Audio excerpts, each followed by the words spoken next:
You're listening to the Perth Property Show, Australia's only weekly property podcast by West Australian experts for West Australian listeners. Catch your latest episode every Monday at 7 a.m.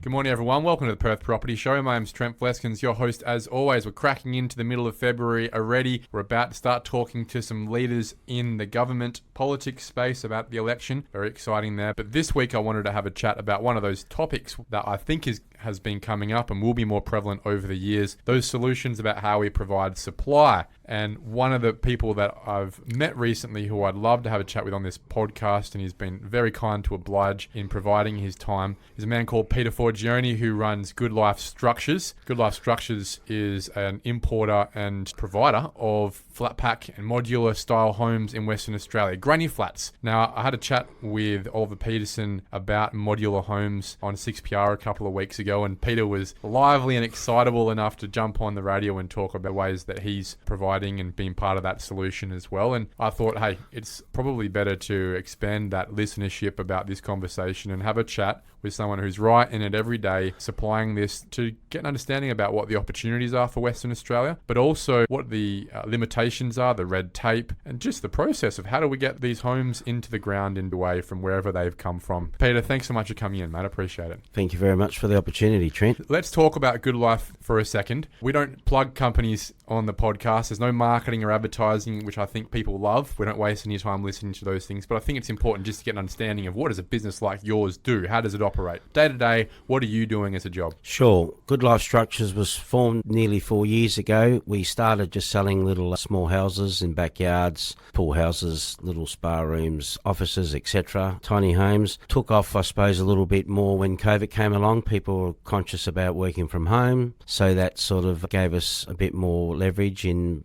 the product. We do manufacture and distribute Australia-wide. Flat packs was predominantly the business, and then over time it grew with people asking questions of house shortages, affordability. So we went in and did some investigation on what people are wanting, low budget cost homes, of course, and then we developed that with our factory in Europe, and we've made them to Australian standards, and we still deliver them in the same way in flat pack, ship them over here, and predominantly most people are calling us up to build in their backyards. Yeah, it sounds like part of the Australian life these days is to consider a pool and or a granny flat. Correct. Right? And when we think about how expensive it's getting for young people and old people to get in their home or downsize out of that house they're in, the granny flat seems to be part of the solution. The state government, through John Kerry's initiatives, have made it easier with the planning reforms in 2024 to make it work financially and also from a red tape perspective. At least on the front end, they're saying, look, you don't need planning approval anymore. You just need a building approval. We'll talk about the realities of that in a minute. And also, if you can put a granny flat that's 70 square meters or smaller in your backyard, we'll give you a concession on the zoning minimum land size to maybe even let you subdivide that land off. Has that made a bit of a difference in terms of the inquiry and ability for you to actually go and do some work supplying these places in people's backyards?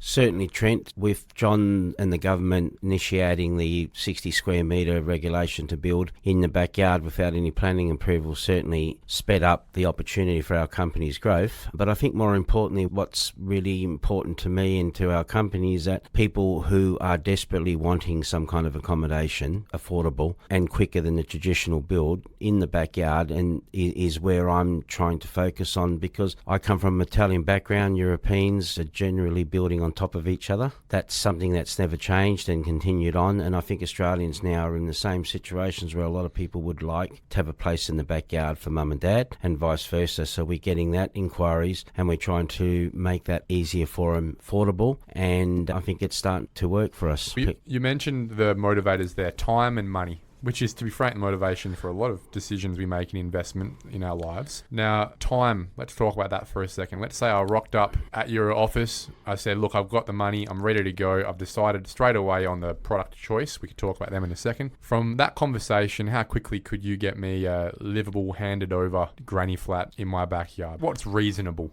Ideally, if we don't have any interruptions with the local council on the particular address, from start to finish, I would say within 6 months you can move in. Let's say that we have the usual issues with the local government. What's probably your median time frame? I say 6 months for a reason, because by the time you put an order in a standard design, we can start manufacturing it within 4 weeks and load it up. So it's generally a shipping time of 70 to 80 days. So within that time, all being well and love and more, the council approvals will be done. Then we have our guys come in and make sure that the site's ready to be built. Generally speaking, we just put a concrete pad or a joister bearer. Customers have the land generally ready. We don't get involved too much in that. It really depends on the actual council. Some councils require extra car parking, which I know Mr. Carey in conversation in the past has said that shouldn't be happening, and we're hoping that does get looked at again, because people are already living in the house and they're trying to have more space. So the daughter wants to move at the back, or the son, rather than renting a house, renting at the back of mum. So that shouldn't really change. So those things I think still need to be worked on. But generally 6 months I think we're pretty comfortable with. Okay, that's good to hear. Now you've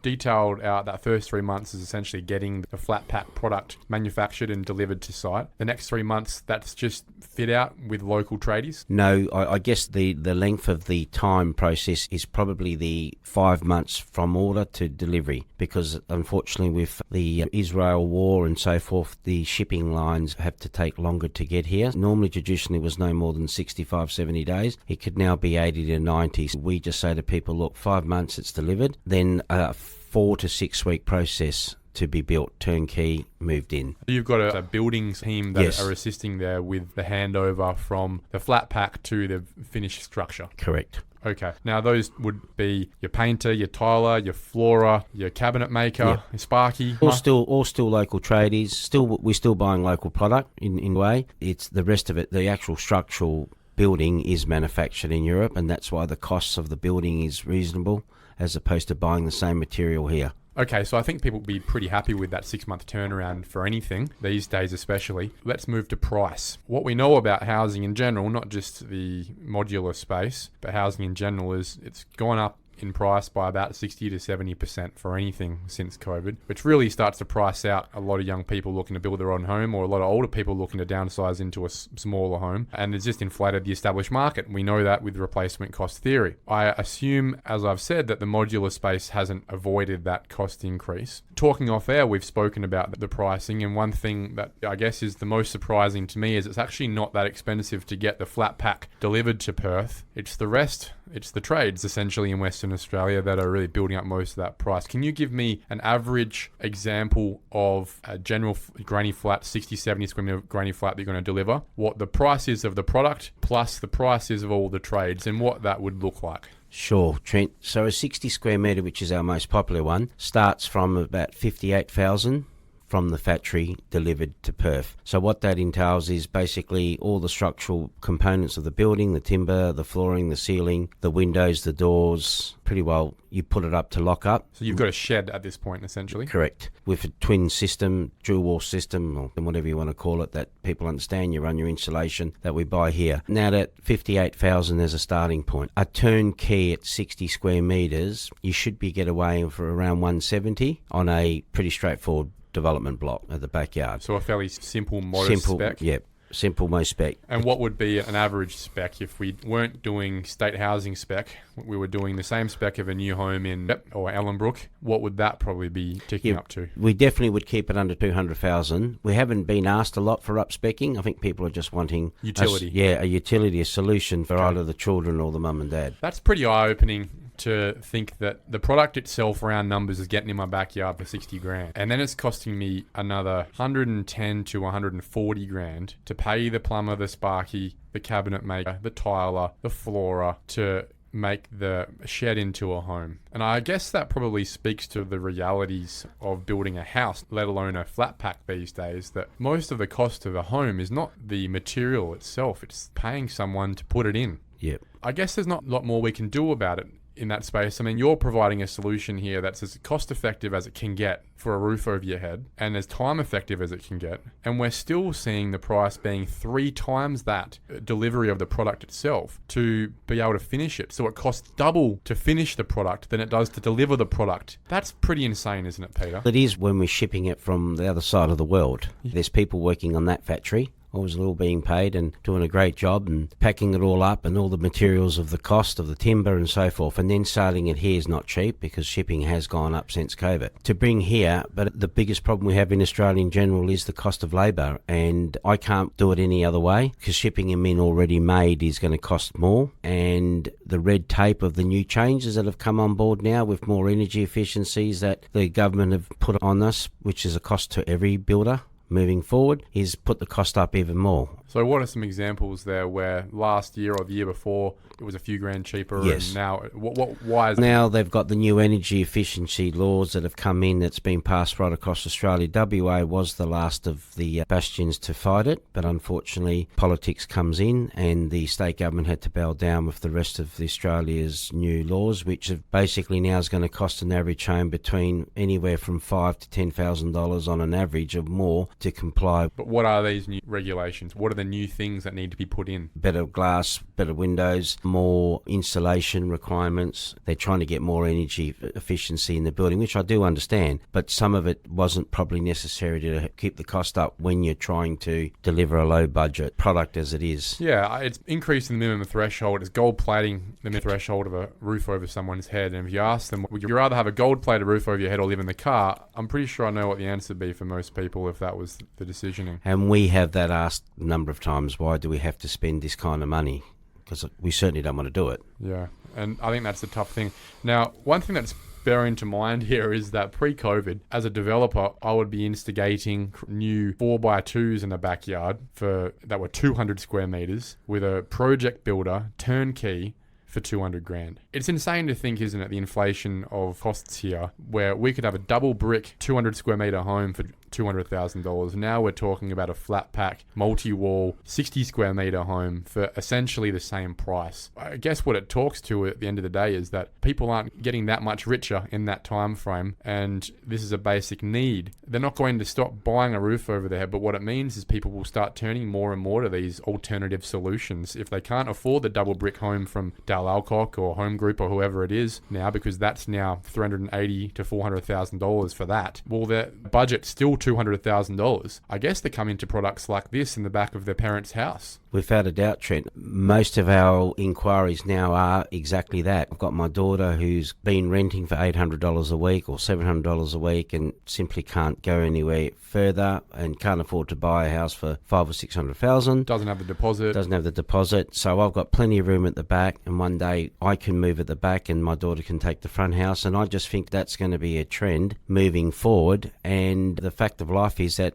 costs have gone up. They ain't going to go back. And in America, they're now introducing 1 to 2 bedroom houses for people to move in as a starting point. As you mentioned, the 4x2 was a standard house that you'd buy in Warnbro or somewhere in subdivision there that you could afford to buy for $350. That's gone. So you build a 2x1, and as you progress in life, you get into a bigger house. And I think that's what we're going to be seeing here as well. Do you think that there are many people buying the granny flat with a consideration that this is actually a good financial decision as well? Are there many people buying it to invest, going, I can make $1 out of this? Or is it mainly people trying to house their family? It's a good point. I would have thought it was an investment to start off with, like we have sold. We have a couple of real estate agents that have customers that have houses and they want to build granny flats to get maximum value. I think that's also achievable and it seems to be working. But predominantly now it's people are saying, well, I really need to do something for my children, or I need to move there and my children to move at the front. So I think it's getting more popular in that than actually someone saying it's investment, but definitely does create investment. I think that you might not think so, but I do believe that. Yeah, for me, I'm not a huge fan from a financial point of view on the granny flat. It's like buying the pool for me. If you're going to be getting a return on it, it better be bloody substantial. But some people, I think, do see the value in just creating that extra cash flow out the back, given there's a cost. Despite the fact that there obviously is a $1,000 cost to do that, I think it would have worked a lot better at $100,000 or $120,000 pre-COVID for these granny flats. But the rent's also gone up by a similar factor as well, so that's considerable. But I think at the end of the day, whether we like it or not, this is, as we've said, starting to become a reality for the solution. The reason that we were talking about this on the radio on a 6PR a few weeks ago, the reason that you jumped on the line as a caller, is because I'd gone and recently toured a modular home fabricator in Malaga, a business called Fox Modular. Well respected, I'm sure you know that brand as well. And they do a lot of work in the southwest, in the northwest as well, where it's just not feasible to, they just aren't builders in the first place, let alone the time frames and delays. People just need that solution. Now it's easier to build it in Malaga in a warehouse and drive it down than it is to find a builder who can bring some trades. That's pretty understandable these days in a lot of these country towns, and I think will continue to be. These guys are booming in terms of their yard. But the reality is they're charging the price to deliver one of these places for a 200 square metre home. Remember, it was costing $200,000 for a 200 square metre home 5 years ago. A modular one delivered down south is $800,000. That's essentially double the square metre rate of a brick and tile house in Ellenbrook. I would posit that it's really not part of our broad-based solution to solving our housing crisis. It's certainly going to be a panacea for those people struggling to keep up with the market and just need a roof over their head, and I think that's where you provide a fantastic service to broadening the supply options. But there's no way that anyone could argue to me successfully that this is going to replace double brick. This is going to replace even just steel frame construction from double brick as well. When you're charging $800,000 for that same home to deliver it with the benefit of it being maybe 6 months quicker off-site, I would have thought that most rational decision makers, young families, are going, hang on a sec, that's double what I'm going to get charged from the project builder. I'm definitely not going to do that. Would you agree that this probably isn't, at the moment at least, with the cost structures we've got, is not our broad-based solution for fixing our housing crisis? No, without a doubt. And no offence to Fox or anyone in the modular business, they're just meeting the market. And that's all it is. It's not the answer. It doesn't help. I don't think it helps us as what we're trying to achieve. I certainly think at $800,000 I could deliver a far better product for less price than that. But I think they've got the market. They've been there longer than what we have. But it's definitely not the future. The future is what we're trying to achieve is low-cost product. And we manufacture on site, which is, I think, also very important because having cranes and trucks and all that, there's a big cost. There's a cost to that. We sell to country, so people buy the product and try and build it themselves, or we offer that service for our tradies to go and build it because the simple fact, again, Trent, 4 or 5 weeks, it's done. So my guys stay there overnight. It's like the block. Correct. Now, you've spoken to me about alternative construction products for wall systems and that coming out of America. Can you share a bit of information about what we might see in 10, 15 years, what's starting to become more prevalent in terms of construction material? It's Sure. not just double brick, it's not just timber or steel. What else is coming out of these countries that we look at and go, well, that's a bit futuristic? Yeah, since the development of this company, I've really taken a liking to seeing what we can actually do outside of what we're currently doing. As I said before, I think modular is the future. Certainly in Perth, we're all double brick people. We've had this conversation, you and I, on a number of occasions since. Everyone thinks double brick, hit the wall. If it ain't solid, it's not double brick. And I know that's how it was sold many years ago. Great marketing tool for Midland Brick at the time. But the world's changed. And again, it's changed for a number of reasons. And we're all got younger children. They want things done fast. They're on the phone. They want to put an order in. And housing down the track is going to be exactly that. People will want to make decisions to have things done quick. Double brick's never going to be the answer. So what is the solution that's not only fast, but at some point in the future will be cheap? Correct. So it can compete with double brick, because people will stay with double brick until you can offer them a solution that's 20, 30% cheaper. Yep. What is that solution? Some of the systems that are coming that I'm bringing in, which will come from America, the cost comparison will be slightly cheaper. It won't be 30% cheaper because it all goes back down to our cost of putting them up. Yep. The beauty about some of these new products that's been designed in America with the biggest home builder in America, partnered up with our company, producing a wall system that doesn't require forklifts, doesn't require cranes. The wall system, once it's connected, is earthquake-proofed, cyclone-rated. The installation is way off the grid, and that simple wall system doesn't require anything else on it. So what's the product we're talking about here? What's the material? I'm looking at it being put up. How would I liken it to it? Is it a foam system? Is it a rubber system? Is it carbon fibre? Is it plastic? What is it? It's a carbon fibre skin, inside and out, and the traditional foam installation, which is different to the cool room. Yeah, it's not styrofoam. Obviously, it's not blowing away. It's a very tough and dense Correct. material. They're currently being trialled in highly hurricane areas in the States at the moment. As I said, the largest builder in America